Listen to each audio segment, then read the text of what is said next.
आज हम पढ़ने वाले हैं अकबर बीरबल की कहानी सोने का खेत, the golden form story in Hindi.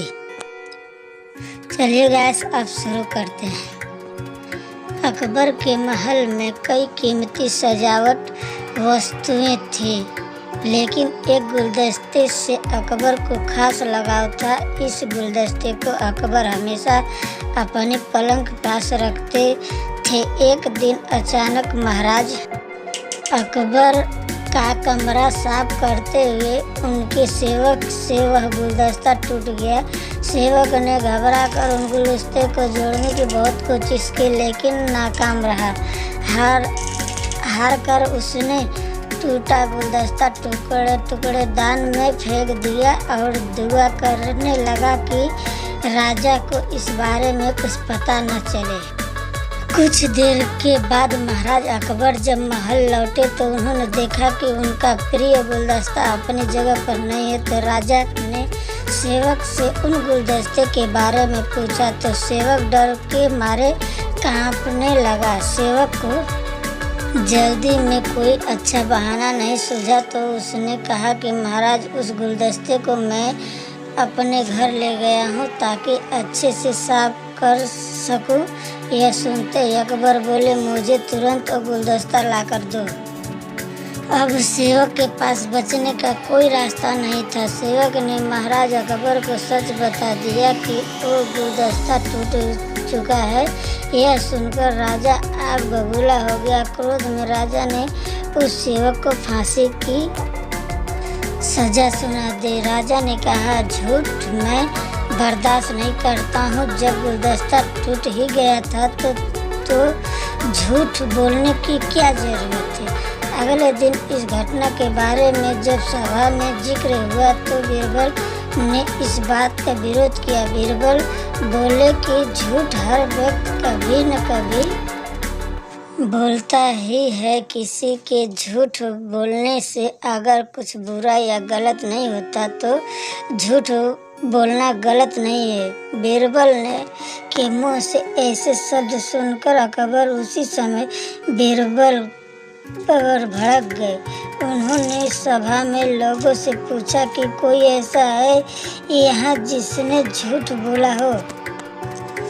सबने राजा को कहा कि नहीं, वो झूठ नहीं बोलते। यह बात सुनते ही महाराज दरबार से निकलने के बाद बीरबल ने ठान ली कि वो इस बात को साबित करके रहेंगे कि हर व्यक्ति अपने जीवन में कभी न कभी झूठ बोलता है।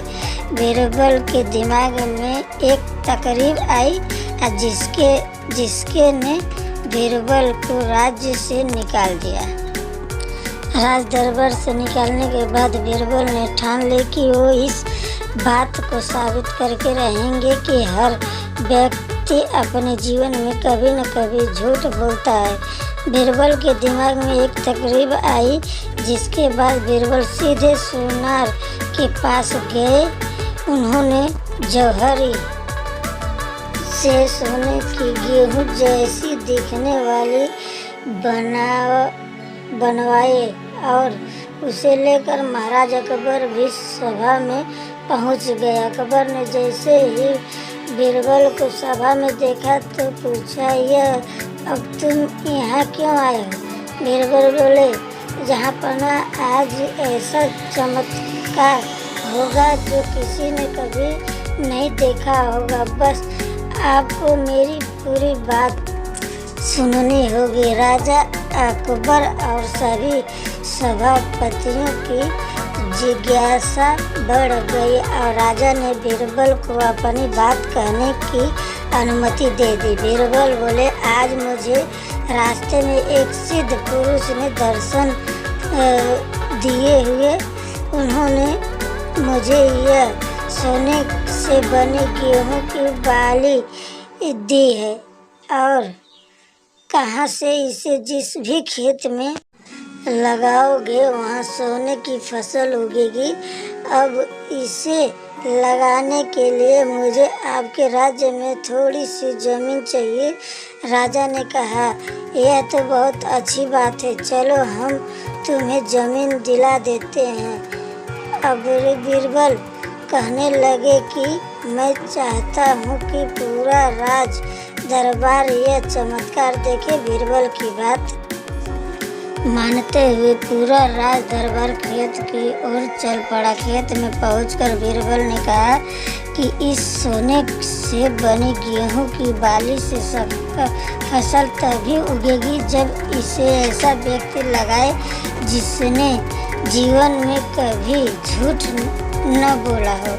बीरबल की बात सुनकर सभी राज दरबारी खामोश हो गए और कोई भी गेहूं की बाली लगाने के लिए तैयार नहीं हुआ। राजा अकबर बोले कि क्या राज दरबार में कोई ऐसा व्यक्ति नहीं है जिसने अपने जीवन में कभी झूठ न बोला हो। सभी खामोश थे। बीरबल बोले, जहाँ पना अब आप ही इस बाली को खेत में रोक दीजिए। बीरबल की बात सुनकर महाराज का सिर झुक गया। उन्होंने कहा, बचपन में मैंने भी कई झूठ बोले हैं तो मैं इसे कैसे लगा सकता हूँ।